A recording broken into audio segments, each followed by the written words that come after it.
Hello. Hi, everyone. I'm Shi HU from Feynman Dynamics.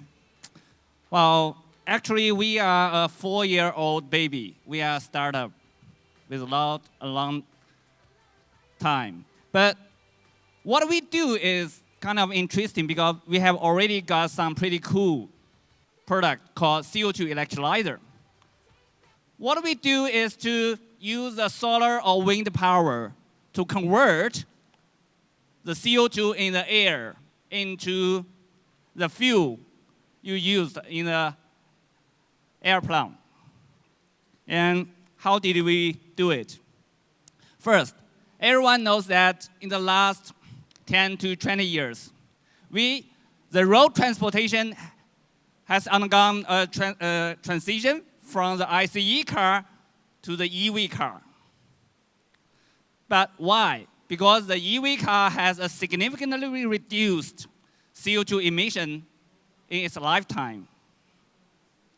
But for the same reason, the electrification is not suitable for aviation because the aviation requires more energy which cannot be offered by the battery. Not only the battery now, and even the battery 10 or 20 years later. So it's impossible for the battery to decarbonize the aviation. The only solution for aviation is through the use of new fuels with significantly reduced CO2 emission.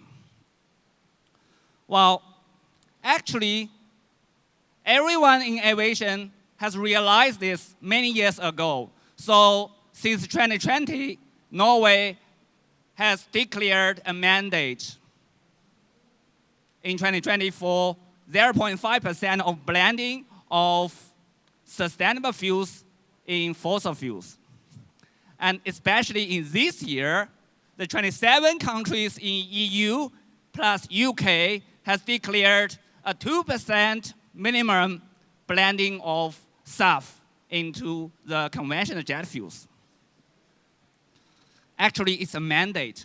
And the mandate is 2% in this year, and it will grow to 60% in 2030, and it will grow to 70% in 2050. What does that mean? It means that most of the jet fuels you use today in the flight will be replaced by the new fuels, the more sustainable fuels. And separate, we have a separate individual ESAF mandate, which requires that in the long term, the sustainable aviation fuel will be replaced gradually by a special kind of SAF, which we call the electro SAF or ESAF, which is produced from the green power, I mean PV or solar. Why? Because the biofuels we use today, although we do not use too much right now, but the biofuels are produced from the hydroprocessing of used cooking oil. But we only have like 10 million tons of used cooking oils, which cannot afford the 323 million tons of SAF demanded in 2050. So it's definitely enough. We cannot ask everyone to cook more, to eat more, to make more used cooking oils for the decarbonization of aviation. So we have to find new ways to address this problem. Actually, this problem will be more severe beyond 2030. So the ultimate solution will be the use of electrofuels or ESAF, and the market is significant. You can see that it's $300 billion in the long term. But only problem is SAF is more expensive than the conventional fossil fuels. And ESAF is even more expensive right now.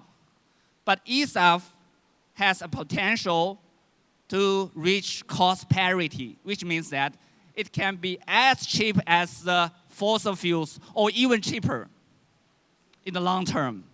So what does it require? It requires more investment, more R&D, and mass production. For innovation, Feynman Dynamics provide a solution which we used a technology called CO2 electrolysis to split CO2, the inert molecule, into a much more active molecule called carbon monoxide, plus the byproduct oxygen. The carbon monoxide can be combined with green hydrogen to produce eSAF, and we call it ecoSAF, to be separated with other kind of eSAF.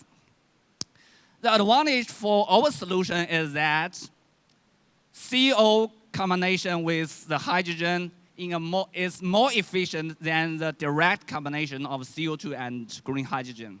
So the cost can be brought down. And this process is a well-established Fischer-Tropsch industry process, so no barrier between the product and the market. And this is our guy, a big box. Yeah, you can see it's a containerized 100 kilowatts CO2 electrolyzer, which can deliver 80 tons of eSAF per year per container. What does that mean?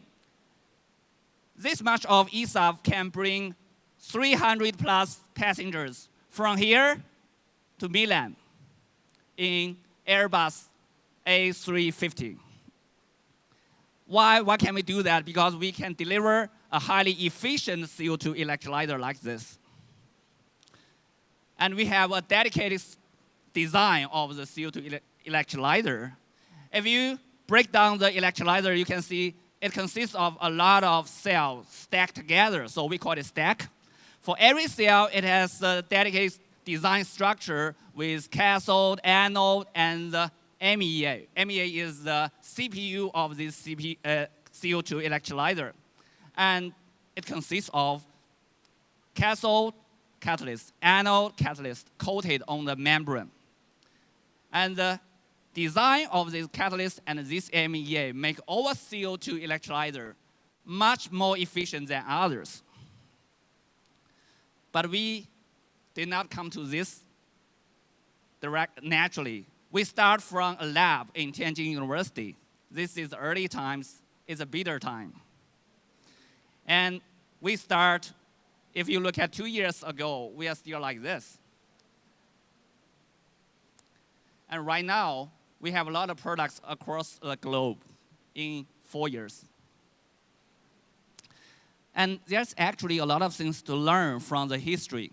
From the history of PV, we can see that the levelized cost of electricity has dropped by 90% in the last 13 years, thanks to the mass production and thanks to the technology evolution. It also happens for the water electrolysis, which dropped by 30% in the last 3 years. And it will also happen for CO2 electrolyzer, because the raw material for the most expensive component in our machine costs only $8 per kilogram. If we process it into a regular plate, it costs $18. And we process into the component we need, it costs $200 per kilogram right now, because we only order 10 pieces, 20 pieces. But if we start mass production, and we need like 10,000 to 20,000 pieces per order, the price will go down significantly. So that will give us confidence about the long-term cost parity versus the fossil fuels.